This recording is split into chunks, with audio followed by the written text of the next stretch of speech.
Continuamos aquí en Pasavalores, en AM 1420 con vos. Nos quedamos hasta las 13, quedan algunos poquitos minutos de programa. Y entre semana, el otro día le dije a esta persona que va a hablar con nosotros, que ya le vamos a presentar, vamos a volver a molestarte, le dije, Valeria. Y ella dijo, sí, muy amablemente, sí, muy bien, vamos a hablar nuevamente. ¿Querés hablar de cosas que tienen que ver con ser serios? Sí, quiero hablar de algo que está pasando casi hace un mes, que tiene que ver con el conflicto entre Ucrania y Rusia, la Federación Rusa, pero que, como siempre, está metido Estados Unidos, claro. Y en esas imbricancias en donde está la OTAN, Estados Unidos, Ucrania, Vladimirush Putin, bueno, todo eso, vos, claro. Sí, todo eso tiene que ver con el conflicto de hace más o menos 15 días. Me están diciendo que Rusia entra a Ucrania, ya entra a Ucrania, guarda. Vamos a hablar de todo esto, pero desde el análisis de qué es lo que está sucediendo en la política estadounidense, con una especialista en historia de Estados Unidos, y ella se llama, porque además es doctora en historia, y se llama Valeria Carbone. ¿Qué tal, Valeria? Buen día, ¿cómo te va? Marcelo Aymar. ¿Cómo estás, Marcelo? Eso, doctora, decirlo siempre, porque con lo que me costó el título, más vale que me llamen así siempre. Es la doctora en historia Valeria Carbone. Exactamente. Valeria, quería tratar de primero hacerte una pregunta desde el lado ruso para que vos me lo contrapongas desde el costado de entendimiento estadounidense. En lo puntual que tiene que ver con el conflicto entre Ucrania y Rusia, lo que termina sucediendo es que me parece que Putin se está sintiendo mal desde hace algunos años, ya bastante, porque desde la caída del bloque comunista en 1991 no se está siguiendo la lógica de desaparición del Pacto de Varsovia. Y lo que termina sucediendo ahí es que lo que se iba a decir en algún momento, que era la disolución de la OTAN, no se llevó adelante, porque esa disolución de la OTAN dejaba sin efecto la amenaza soviética, entonces bueno, se iba a ir desmembrando con el tiempo. Eso no sucedió. Desde Rusia dicen que pasó todo lo contrario, y de hecho fue así. La OTAN fue anexando cada vez más países hacia el este de Europa, y en el conflicto que nos encontramos hoy es que Rusia le está diciendo a la OTAN que no quiere que Ucrania participe o sea miembro de la OTAN. Esto sería desde la lógica de explicación de un funcionario de la administración de Vladimir Putin. Ahora, desde el entendimiento de la política estadounidense, de la administración del demócrata Biden, ¿cuál es el análisis que haces? Bueno, a ver, el análisis que yo hago desde el punto de vista de los Estados Unidos es que pareciera que hay cosas que aplican para ciertos lugares del mundo, pero no para otras. Y voy a explicar por qué digo eso. Ellos lo que están defendiendo, lo que defiende el Departamento de Estado es, creo que un poco con razón, el derecho a la autodeterminación. Ucrania tiene derecho, como país soberano, a decidir a qué bloque político o militar quiere pertenecer. Sí. Ucrania solicitó en el 2008 la anexión a la OTAN y la OTAN, o la ONU en este caso, lo viene rechazando justamente para mantener un cierto orden y paz en Europa del Este. Ahora, Estados Unidos no parece a veces tener esa misma postura con otros países que se entiende globalmente que pertenecen a su área de influencia, como por ejemplo las presiones que suele someter a los países latinoamericanos que deciden acercarse a China. Claro. Digamos, el derecho a la autodeterminación política también juega para otros países, pero bueno, entonces si hay que respetar las áreas de influencia, para un lado hay que respetarlas para el otro. Es una de esas raras situaciones de la política internacional en la que todos parecen tener razón y todos parecen estar equivocados, digamos. Sí. Yo creo que es un conflicto bastante complejo porque Rusia tiene ciertos antecedentes, como ser la invasión de Crimea y otros conflictos militares en esa zona, sí, que hacen difícil que Ucrania no quiera no solicitar, valga la doble negativa, su ingreso a la OTAN viene rechazando como para mantener un cierto statu quo, pero bueno, la pregunta es también si Rusia amenaza con invadir y después concreta esa invasión, qué es lo que puede suceder en la región, digamos. Es una situación muy, muy, muy compleja. Sí, y los republicanos, dentro de lo que sería el día a día de la política estadounidense, ¿estaría a favor de que Estados Unidos avance en cuanto a la escalada de este conflicto? Porque la guerra va a terminar jugándose en Europa. Todos sabemos lo que depende Alemania del gas que le demanda Rusia. Ahí está el Nord Stream 2 dando vueltas. Y a todo esto quería un poco que nos diese la información de cómo está jugando el republicanismo dentro de las movidas que lleva en política exterior, bueno, Anthony Blinken, pero por la administración de Joe Biden. No, lo que tiene que ver con el uso de la fuerza militar, yo te diría que hay es uno de los pocos espacios en donde hay un consenso entre republicanos y demócratas.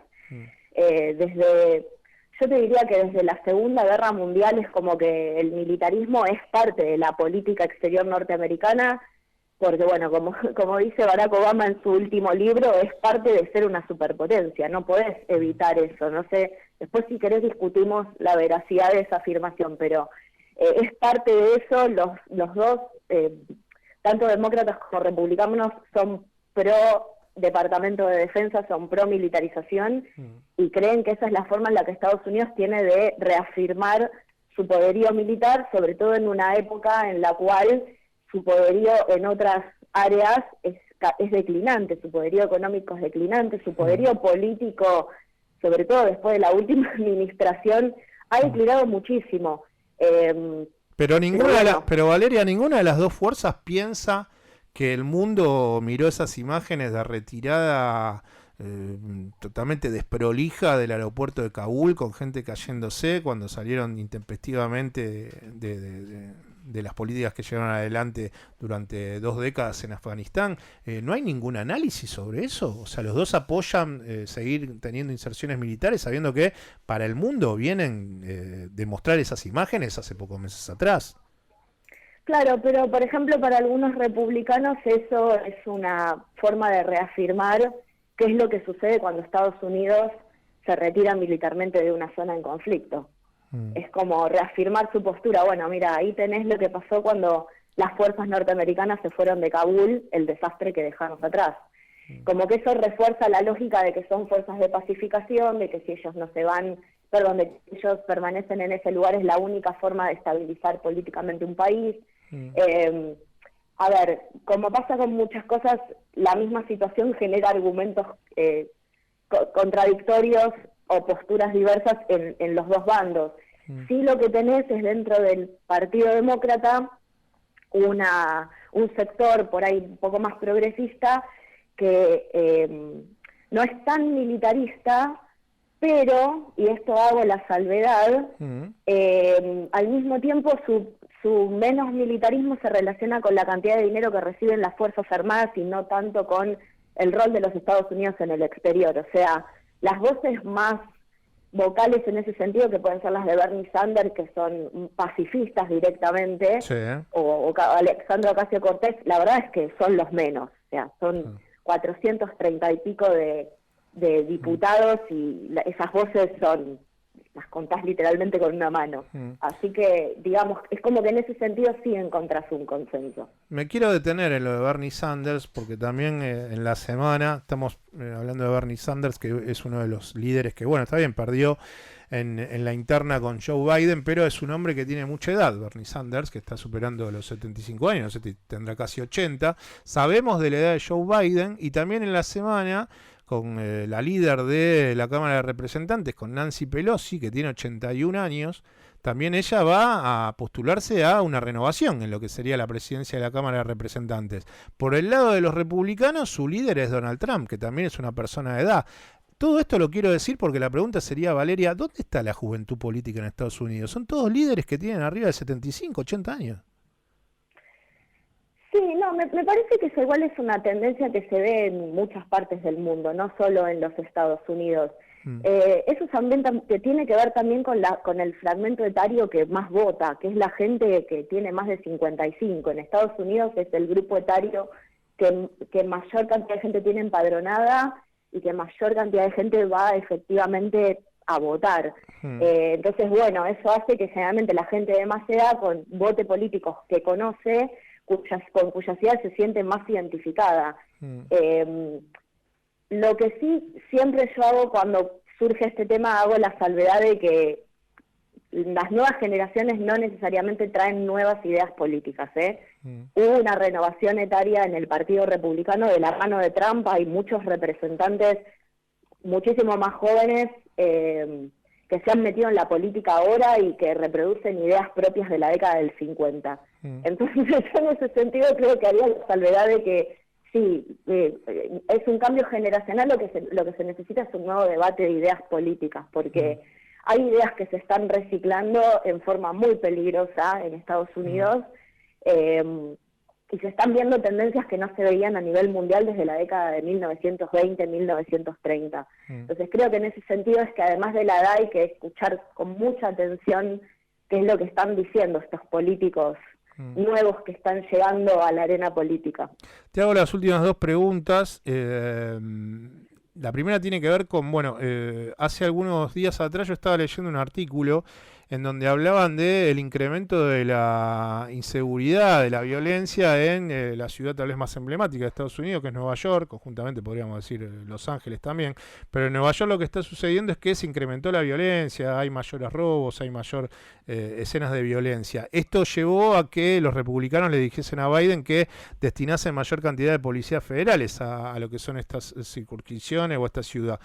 ¿Vos crees que esto termina pasando más por la pandemia o porque no termina de recomponer el estado de bienestar que prometía Biden hace 2 años atrás cuando asumió la administración estadounidense? ¿A qué le atribuís el peso? ¿A la pandemia o a que él está lento en la aplicación de esos beneficios sociales para los Estados Unidos y que por eso los estadounidenses te están sufriendo situaciones de violencia en grandes ciudades como por ejemplo Nueva York, en donde reclaman más policía? No, a ver, creo que lo que yo te diría tiene como dos respuestas diferentes. La primera es que el gobierno federal tiene el Poder Ejecutivo Federal tiene limitaciones en lo que puede hacer si el Congreso no lo deja, digamos, ¿no? Y si bien en este momento los demócratas son técnicamente la mayoría, lo técnicamente entre comillas, la verdad es que el programa económico de Biden, que es el Build Back Better, no pudo ser implementado como proponía la administración por el obstruccionismo republicano en el Congreso. Sobre todo en el Senado. En el Senado está dividido 50-50 y rompe el empate la presidenta de la Cámara, que es la vicepresidenta Kamala Harris, pero hay muchísimas leyes que necesitan un 60 votos para ser sancionadas, entonces necesitas convencer a un buen grupo republicano, y en este momento el partidismo es violento en los Estados Unidos, están votando siempre en bloque. Entonces es muy difícil lograr que la propuesta más cercana a un estado de bienestar que Biden proponía se implemente de esa manera. Te doy un ejemplo.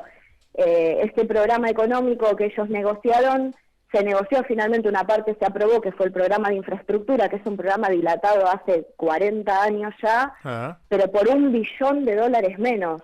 ¡Un billón! ¡Un billón! Sí. Entonces, eso se complica mucho por la cantidad de dinero que puede llegar después a los estados, y después son los gobiernos estaduales los que deciden cómo se reparte ese dinero. O sea, no es solamente que depende del gobierno federal. Y después el tema de la inseguridad, sí, por supuesto que la inseguridad tiene que ver con el aumento de los niveles de pobreza, que ya vienen en decadencia desde hace, otra vez, 40 años. Las políticas reaganianas hicieron estragos en Estados Unidos y después consolidadas por el gobierno de Bill Clinton, un gobierno demócrata que consolidó a uno de los sectores que más recauda y menos produce, que es el sector financiero, claro. Wall Street. Así que bueno, creo que eso y la pandemia en el medio de eso y el recorte de los planes sociales... agudizó la decadencia social. Todo agudiza la decadencia social, y bueno, y con eso... Si bien yo no estoy muy de acuerdo con esto de necesariamente criminalizar la pobreza, ¿no? Porque hay un discurso que deriva a eso. Bueno, la gente comete crímenes porque es pobre, sí, pero no todos los pobres son criminales. Entonces creo que ahí hay que como cuidar bien para dónde uno orienta ese discurso, pero bueno, sí, tiene que ver con el aumento de los niveles de pobreza y la brecha económica y la acumulación del 1%, que va a seguir... produciéndose básicamente por cómo funciona la economía en este momento. Así que, Valeria, para que te des, perdón, no sé la cosa más, para que te des una idea, uno de los sectores que más acumuló en los últimos 2 años es el sector más desregulado de las finanzas mundiales, que es el sector de las cripto, que no tiene ninguna regulación ni nada. Entonces eso hace muy difícil que se pueda volver a la economía, una economía un poco más justa. Bueno, la última te la debo, porque aparte te iba a meter en problemas, que si vos pensabas que Estados Unidos al final iba a ir a una guerra por Ucrania con Rusia, eso no lo vamos a saber por el momento. Estados Unidos tiene muchas ganas, es todo lo que yo te puedo decir. Sí, bueno, pero bueno, es un horror. Pero bueno, ¿para qué nos vamos a poner a hablar sobre el horror? Yo quiero agradecerte por estos minutos, Valeria, por volver a hablar nuevamente con Pasado Valores. Y te mando un beso y pasala lindo. Buen fin de semana. Gracias, un beso a todos y gracias por el llamado. Bye bye, gracias a vos. Quien estaba hablando con nosotros era Valeria Carbone, quien es doctora en historia y además es especialista en Estados Unidos y políticas estadounidenses.